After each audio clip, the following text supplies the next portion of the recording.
साथियों, बहुत गहमा गहमी के बाद छात्र घर लौटे हैं। माता पिता का तनाव कम हुआ है। मेहनती छात्रों को कुछ भरोसा मिला है और कुछ बेईमान डरे सहमे भी होंगे। इस पूरे रैकेट में छात्र भी सारे एक से नहीं थे। धरती पर गुलामी सबसे बुरी चीज़ का नाम है, चाहे वो सिस्टम की हो, नागरिक की हो या खराब मनोवृत्ति की हो। एक मछली सारे तालाब को गंदा किए रहती है। अतः सबसे महत्वपूर्ण यह हो जाता है हमें क्या नहीं करना है, और जो हम करना चाहते हैं या जो करने जा रहे हैं उसका प्रेरणा स्रोत क्या है, हमारा उद्देश्य क्या है। जो बच्चे बड़े उद्देश्यों के साथ आगे बढ़ते हैं वो देश संभालते हैं। डॉक्टर, इंजीनियर, शिक्षक, जज, उद्यमी बनकर या ये बनकर दोहन करने का लक्ष्य उनके मन में होता है। जीवन में करने को बहुत कुछ है। यदि विद्यार्थी का उद्देश्य देश का दोहन करने का है तो उसे ना वो अधिकार है, ना ही उसके माता पिता को चाहिए ऐसा करने में वो उसका साथ दे। देश तभी आगे बढ़ता है जब कर्णधार सोचता है अपनी दाल रोटी चलनी चाहिए, बच्चे अच्छे निकल जाएं, बाकी तो सब जनता और देश की सेवा के लिए है, तभी देश खुशहाल बनता है। आज ज्योतिष के माध्यम से एक बहुत सुंदर और रेयर तथा चर्चित योग की चर्चा आपके साथ करूंगी। वह न केवल आर्यभट्ट के अनुयायी थे बल्कि एक आलोचनात्मक विचारक भी थे, जिन्होंने आवश्यकता पड़ने पर पूर्व के ग्रंथों में त्रुटियों को सुधारा। उस समय जब दुनिया का अधिकांश भाग बुनियादी विज्ञान को समझने का प्रयास कर रहा था, वे जटिल समस्याओं को हल कर रहे थे और पढ़ने वाले ग्रहण की भविष्यवाणी उन्होंने करनी सीख ली थी, दुनिया को सिखा दी थी। उन्होंने जटिल वैज्ञानिक विचारों को समझने के लिए तुकबंदी वाले संस्कृत श्लोकों का प्रयोग किया। उन्होंने प्रसिद्धि के लिए अपनी खोजों का श्रेय खुद को कभी नहीं दिया और हमेशा अपने गुरु आर्यभट्ट को ही उनका श्रेय देते रहे। उनका मानना था ब्रह्मांड को समझने की कुंजी गणित ही है।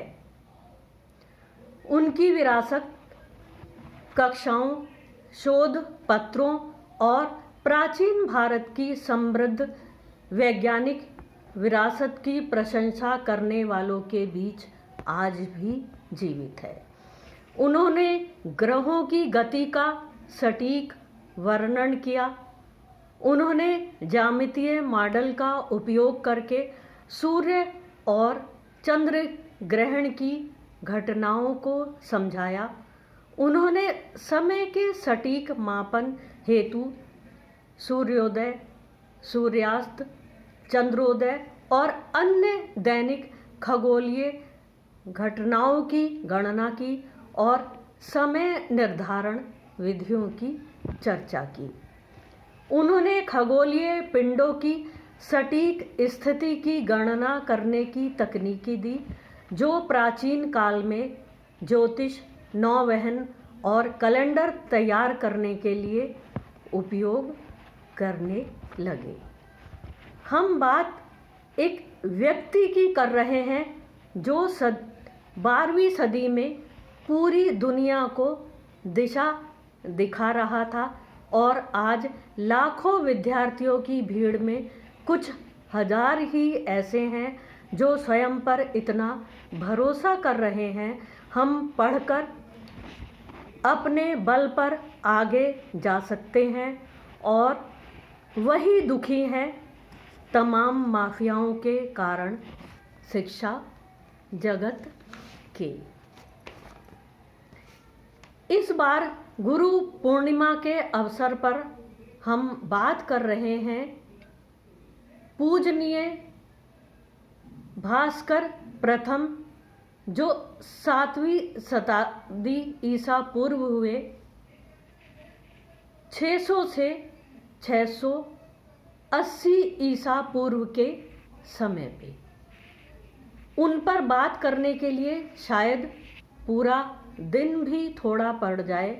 अब हम बात करेंगे उन्हीं के समय से प्रचलित एक बहुत ही रेयर और बलशाली योग की, जो उन्हीं के नाम से पहचाना गया, और वो है मित्रों भास्कर योग।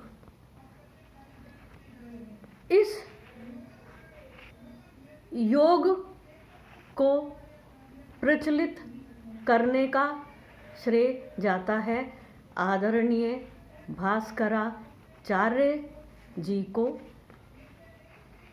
ये योग आज तक उन्हीं के नाम से पहचाना जाता है, क्योंकि वो उनकी कुंडली में उपस्थित था, और ये बहुत बहुत रेयर योग है।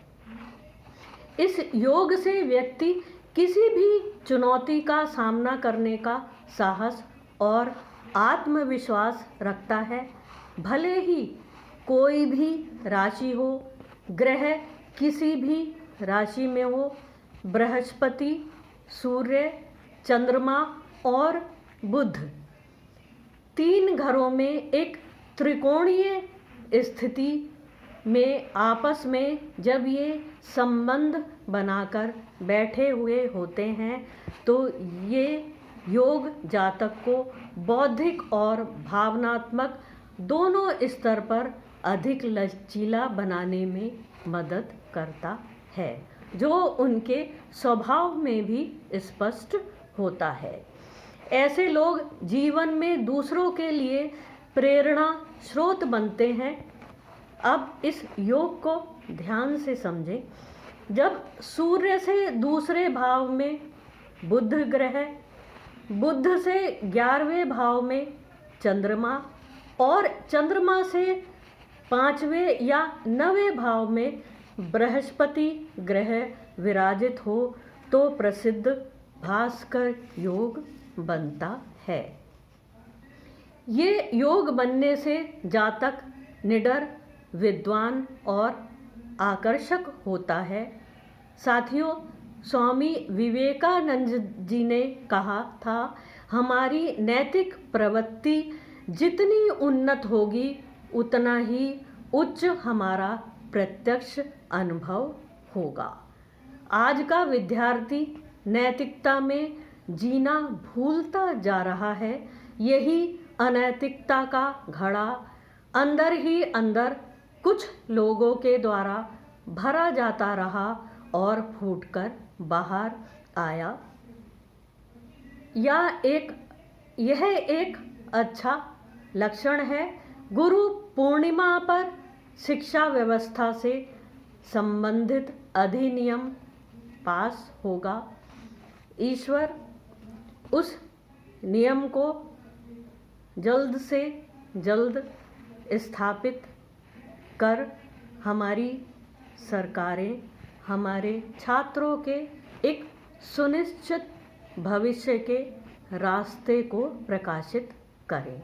अगली किसी और महत्वपूर्ण वीडियो के लिए आप मेरे साथ बने रहिए और गुरु पूर्णिमा की इस सांझ को कल के लिए आप सभी को बहुत बहुत शुभकामनाएं। आपके उज्जवल भविष्य के लिए मेरे चैनल को कृपया सब्सक्राइब करिए, शेयर करिए, लाइक करिए और अब सुनंदा को आज्ञा दीजिए।